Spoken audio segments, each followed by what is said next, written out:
kita lanjut sekarang untuk materi yang kedua, yaitu tata nama senyawa ion. Oke. Pemberian nama tata nama senyawa ion ini agak berbeda dari senyawa kovalen. Nah, sebelum ke tata namanya, sekarang kita lihat dulu rumus senyawa. Untuk rumus senyawa ion, maka yang pertama kita tuliskan harus kation dulu. Kation itu adalah ion positifnya. Kemudian baru anion atau ion negatif. Contoh, jika ada Cl dan ada Na, maka kita lihat dulu dari kedua senyawa ini mana yang menghasilkan ion positif. Na, berarti Na ini kationnya. Kemudian Cl menghasilkan ion negatif, berarti dia anion. Maka kalau kita buat suatu senyawa, kita tulisnya harus NaCl, bukan ClNa. Karena Na itu yang kation, Cl itu yang anion. Oke? Atau misalnya ada Mg, yang lain misalnya Na dengan F. Nah, seperti tadi. Maka untuk senyawanya adalah NaF, bukan FNa. Karena Na itu adalah kation, F itu adalah anion. Oke, ini untuk rumusnya. Sekarang Ibu akan ajarkan bagaimana tata nama senyawanya. Sekarang kita masuk ke tata nama. Oke. Kalau tadi kita belajar di senyawa kovalen itu harus mengetahui jumlah atom, kemudian jumlah atomnya itu kita sebutkan dalam bahasa Yunani. Tapi sekarang berbeda. Untuk senyawa ion tidak perlu lagi menyebutkan jumlah atom dan tidak lagi pakai bahasa Yunani. Oke, maka formulanya adalah nama kation, berarti ion positif, ditambah dengan nama anion, yaitu ion negatif, diberi akhiran ida. Berarti cukup dengan nama kation, nama anion, diberi akhiran ida. Oke, contoh. Nah, kalian harus bisa mengionkan ya. Mengionkan ini sama dengan kita membuat senyawa ion saat belajar senyawa ikatan ion kemarin. Misal, berilah nama senyawa NaCl. NaCl. Maka caranya kita ionkan dulu dia agar kita bisa lebih mudah dan benar. NaCl kita ionkan, masih ingat kan? Na jumlah berapa? 1. Cl jumlah berapa? 1. Masih ingat nggak belajar waktu seperti ini? A2 plus tambah B min. Nah, ini jadinya apa? A1 karena ininya cuma 1, si B dapat 2 dari A, berarti A B2. Nah, ini sama. Berarti kita balik nih sekarang nih. NaCl, berarti Na jumlah 1, Cl jumlah 1. Berarti jadinya adalah Na plus tambah Cl min. Nah, Na plus namanya adalah natrium. Cl itu namanya klor. Diberi akhiran ida, jadinya adalah klorida. Ini namanya natrium klorida. Oke, bisa paham? Nah, kita lihat contoh kedua. Contoh kedua, misalnya adalah kasih nama MgBr2. Nah, kalau seperti ini sama dengan yang tadi, langkahnya kita ionkan dulu. MgBr2, Mg-nya 1, Br-nya 2. Jadi kalau kita pindahkan 2 kasih ke Mg, 1 kasih ke Br, jadinya apa? Mg2 plus tambah Br min. Oke, Mg2 plus itu namanya biasanya apa? Mg, magnesium. Br, brom, diberi akhiran ida jadinya bromida. Jadi namanya adalah magnesium bromida. Oke, kalau yang tadi natrium klorida. Oke, cukup paham? Oke. Lanjut, kita lanjutkan.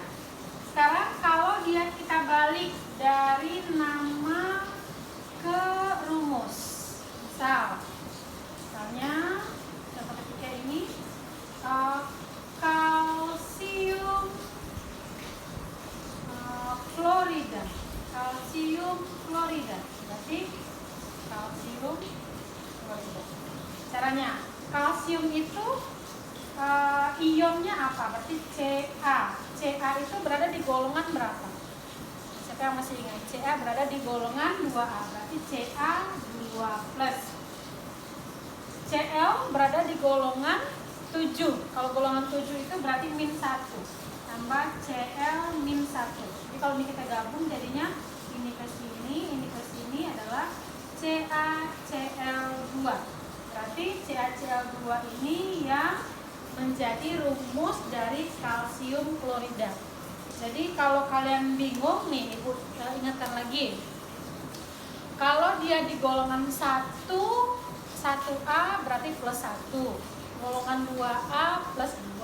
Golongan 3A +3. Kemudian golongan 7A berarti -1. Golongan 6A -2. Golongan 5A -3. Kalau kalian hafal unsur-unsurnya maka ini sangat gampang. Oke, kira-kira bisa? Lanjut, contoh ke-4. Dikasih 4 contoh. Misalnya aluminium oksida. Nah, aluminium oksida. Caranya, aluminium itu apa lambangnya? Al. Al golongan 3, berarti Al3+. Berikut, oksida berarti oksigen. Oksigen itu O. O itu di golongan 6. Berarti kalau 6 adalah -2. Oke. Nah, atau 2- sama saja. Nah, jadi kalau ini kita gabung, ini dan ini ke sini jadinya Al2O3. Nah, inilah yang aluminium oksida. Oke, paham ya? Kita lanjutkan lagi. Nah, coba kalian lihat di modul kalian ada di sana tabel kation. Coba lihat dulu tabel kation, oke? Karena Ibu akan menerangkan beberapa dari tabel kation itu. Sudah ketemu tabelnya, sudah dilihat. Oke, di tabel kation itu terdapat beberapa unsur yang nilai biloxnya lebih dari 1. Nah, coba kalian lihat Fe. Udah ketemu Fe? Oke. Fe itu ada yang Fe2+, ada yang Fe3+. Kalau kalian tidak sempat ngeprint modul, coba lihat di LKS sama saja. Di LKS juga ada tabel kation. Sudah? Oke. Di sana ada Fe2+, ada Fe3+. Contoh lain misalnya Pb. Di sana ada Pb2+, ada Pb4+. Nah, bagaimana cara memberikan nama jika unsurnya itu memiliki bilox lebih dari satu jenis? Berikan contoh. Misalnya berilah nama dari Fe2O3. Fe2O3. Oke. Jika seperti ini, langkahnya sama dengan yang tadi. Kita harus ionkan dulu. Berarti Fe2O3. Ini kalau kita ionkan jadinya Fe3+, ini ke sini, tambah O2-. Nah, kalau seperti ini, karena tadi ada Fe2, ada Fe3. Kalau sekarang kita pakai Fe3, maka namanya adalah besi. Tiganya ini dalam tanda kurung. 3, O itu adalah oksigen diberi akhiran ida, berarti oksida.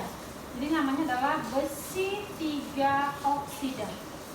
Oke, saya. Oke, Ibu beri satu contoh lagi lah. Contoh misalnya kita ambil, nah ini nih, ini yang agak sulit nih. PbO. Nah, ini PbO. Sekarang coba lihat di tabel.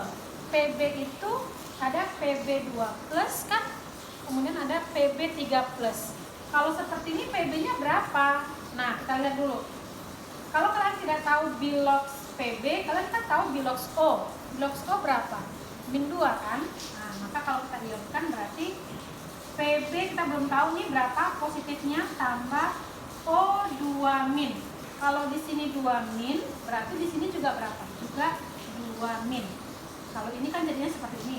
Pb2 O2. Duanya sama-sama dicoret. Baik lagi di sini. Oke, berarti karena di sini ini plus ya, bukan min, plus. Oke. Karena di sini 2 plus, lihat tabel itu. Berarti namanya adalah timbal. Karena di sini 2, berarti timbal 2 O adalah oksigen, berarti dia oksida. Berarti timbal 2 oksida.